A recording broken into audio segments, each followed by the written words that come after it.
नमस्कार दोस्तों, कैसे हो आप लोग। इस कंपनी के बारे में अगर आपने नहीं जाना तो हो सकता है आपको पछताना भी पड़ सकता है।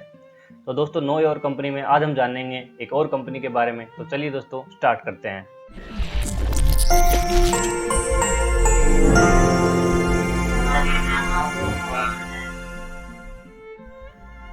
तो दोस्तों, कंपनी का नाम है टीवीएस मोटर्स कंपनी। फिलहाल ये 300 के प्राइस के ऊपर ट्रेड कर रहा है। दोस्तों, पहले इस कंपनी के बारे में थोड़ा जानते हैं।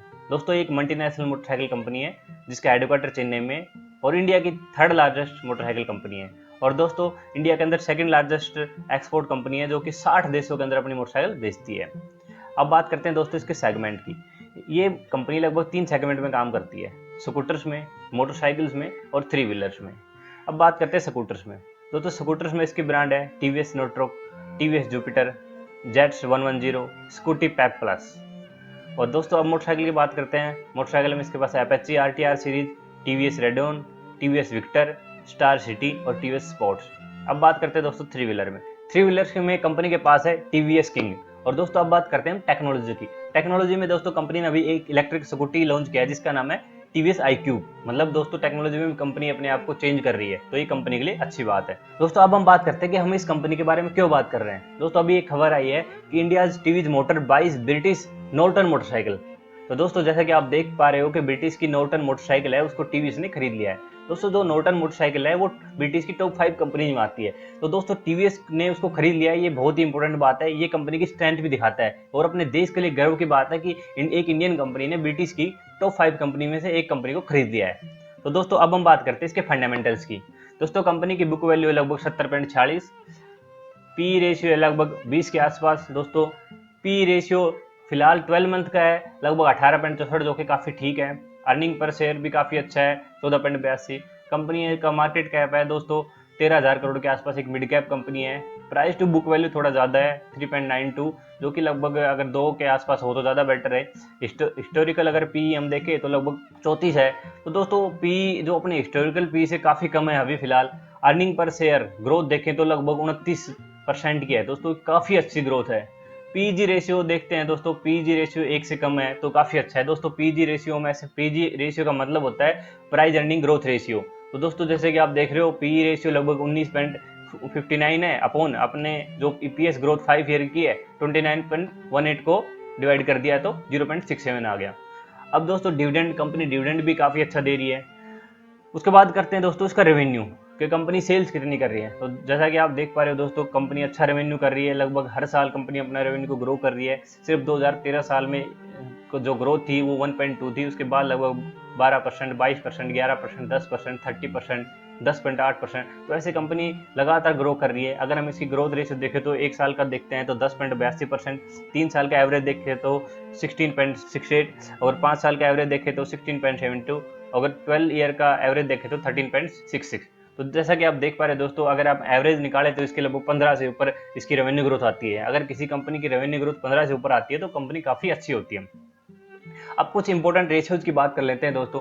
पहला रेशियो आता है दोस्तों net profit versus earning per share. तो जैसा कि आप देख पा रहे हो, जैसे जैसे नेट प्रॉफिट बढ़ रहा है, कंपनी का अर्निंग पर शेयर भी बढ़ रहा है। अब बात करते हैं दोस्तों डिविडेंड वर्सेज डीपीएस ग्राफ, कि डिविडेंड पर शेयर कितना दे रही है। जैसा कि आप देख पा रहे हो, जैसे जैसे कंपनी का प्रॉफिट बढ़ता जा रहा है वैसे वैसे कंपनी डिविडेंड भी दे रही है। मतलब ये कंपनी की अच्छी बात है कि कंपनी का प्रॉफिट बढ़ रहा है तो अपने शेयर होल्डर को भी वो डिविडेंड भी दे रही है। नेक्स्ट बात करते हैं दोस्तों इक्विटी डायल्यूशन ग्राफ। ये काफ़ी इंपॉर्टेंट ग्राफ होता है कि कंपनी अपने शेयर इश्यू तो नहीं कर रही है या बेच तो नहीं रही है। तो जैसा कि आप देख पा रहे हो, कंपनी ने 2007 से अपना कोई शेयर नहीं बेचा है। मतलब प्रमोटर हैं, उनको अपनी कंपनी पे काफ़ी बिलीव है, वो अपने शेयर बेच नहीं रहे हैं। उसके बाद किसी भी कंपनी के लिए सबसे इंपॉर्टेंट रेशियो होता है डेब्ट इक्विटी रेशियो। जैसा कि आप देख पा रहे हो, कंपनी का डेब्ट इक्विटी रेशियो है 0.42, जो कि काफ़ी अच्छा है। किसी भी कंपनी का अगर डेब्ट इक्विटी रेशियो 1 से कम होता है तो वो काफ़ी अच्छा माना जाता है दोस्तों। दोस्तों, अब हम बात करते हैं करंट रेशियो। यहाँ पे कंपनी की प्रॉब्लम स्टार्ट होती है दोस्तों। करंट रेशियो होता है current asset upon current liabilities. जैसा कि आप देख पा रहे हो, करंट रेशियो 0.78 है। अगर किसी कंपनी का 2 से कम करंट रेशियो है तो थोड़ी मुश्किल है, लेकिन यहाँ तो 1 से कम है, तो यहाँ पे काफ़ी चिंता की बात है। दोस्तों, अब हम बात करते हैं interest coverage ratio. Interest coverage ratio क्या होता है, जैसे मान लो आपने किसी बंदे से लोन लिया या किसी बैंक से लोन लिया, तो आपको उसको ऊपर 100 रुपये हर साल इंटरेस्ट देना पड़ रहा है। तो इम्पोर्टेंट ये है कि आपकी कंपनी कितने रुपए कमा रही है, कि मान लो आपके 100 रुपये आप ब्याज दे रहे हो और आपकी कंपनी 100 रुपये कमा रही है, तो आप तो सारे ब्याज में दे रहे हो, तो आप कुछ कमा नहीं पा रहे हो। अगर मान लो आपको 100 रुपये ब्याज देना पड़ रहा है, अगर आपकी कंपनी 200 रुपये कमा रही है, तो इंटरेस्ट कवरेज रेशियो हो गया 2 गुना, क्योंकि आपकी कंपनी 2 गुना पैसे कमा रही है। तो जितना अच्छा ज़्यादा इंटरेस्ट कवरेज रेशियो होगा उतना ही कंपनी के लिए अच्छी बात है। तो कंपनी जैसे आप देख पा रहे हो, कंपनी का इंटरेस्ट कवरेज रेशियो 12.93 है। लगभग अगर कंपनी को 100 रुपये ब्याज देना है तो लगभग 1300 रुपये कंपनी कमा रही है, तो काफ़ी अच्छा माना जाता है। अब हम बात करते हैं दोस्तों नेट प्रॉफिट मार्जिन। कंपनी का नेट प्रॉफिट मार्जिन क्या है दोस्तों? नेट प्रॉफिट मार्जिन से मतलब ये है कि अगर आप 100 रुपये की सेल्स कर रहे हो तो लास्ट में आपके पास कितना बच रहा है, नेट प्रॉफिट कितना आ रहा है। मान लो आपने 100 रुपये का सेल्स किया, उसके बाद आपने सब कुछ एक्सपेंस हटा दिए, टैक्स हटा दिया, इंटरेस्ट हटा दिया, उसके बाद आपको कितने रुपए बच रहे हैं वो आगा नेट प्रॉफिट। तो लगभग कंपनी अगर 100 रुपये की सेल्स करी तो कंपनी के पास लगभग 3.68 रुपये ही बच रहे हैं, तो जो कि बहुत ही कम है दोस्तों। कम इसलिए है क्योंकि इसको आपको पता है कि काफ़ी बड़े प्लेयर्स हैं, जैसे हीरो मोटर्स है, बजाज मोटर्स है, तो जो इनके साथ कंपनी का कंपटीशन है, तो इसको थोड़ा इंप्रूव करना थोड़ा मुश्किल रहेगा कंपनी के लिए, लेकिन अगर इसको इंप्रूव करता है तो कंपनी के लिए बहुत अच्छी बात होगी। अब हम बात करते हैं दोस्तों फ्री कैश फ्लो। कंपनी के पास फ्री कैश फ्लो कितने हैं दोस्तों? कंपनी के पास अच्छे फ्री कैश फ्लो हैं, जैसे कि आप देख पा रहे हो 393 करोड़ के आसपास है। तो ऐसी सिचुएशन में जिस टाइम इंडिया में कोरोना वायरस आया हुआ है, सब कुछ बंद है, तो कंपनी के लिए बहुत अच्छी बात है, क्योंकि अपने एम्प्लॉयज़ को सैलरी आराम से दे पाएगी, क्योंकि इनके पास फ्री कैश फ्लो है। अगर कंपनी के पास फ्री कैश फ्लो नहीं होते तो कंपनी को लोन लेना पड़ता और कंपनी के ऊपर कर्जा बढ़ जाता। तो ये एक बहुत अच्छी बात है कंपनी के लिए। दोस्तों अब हम बात करते हैं इसकी शेयर होल्डिंग पैटर्न की। जैसा कि आप देख पा रहे हो, प्रमोटर के पास लगभग 57% शेयर होल्डिंग है, एफआईआई के पास लगभग 11% की शेयर होल्डिंग है, और लगभग 73 एफआईआई ने इसके अंदर इन्वेस्ट कर रखा है। दोस्तों म्यूचुअल फंड ने लगभग 16% शेयर होल्डिंग ले रखी है, और लगभग 16 ही स्कीम ने इसके अंदर इन्वेस्ट कर रखा है। सबसे ज्यादा इन्वेस्ट कर रखा है आईसीआईसी प्रू ने, लगभग 8% हिस्सेदारी खरीद रखी है। दोस्तों देख पा रहे हो आईसीआईसी प्रू इसके ऊपर कितना बुलिश है।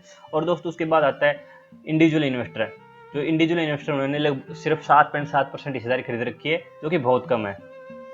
अब बात करते हैं दोस्तों इसका कैलिबर की, ये कंपनी क्या कर सकती है, आने वाले फ्यूचर में क्या हो सकता है। दोस्तों ये सिर्फ प्रिडिक्शन है, ये कोई 100% सत्य नहीं है कि ऐसा हो जाएगा।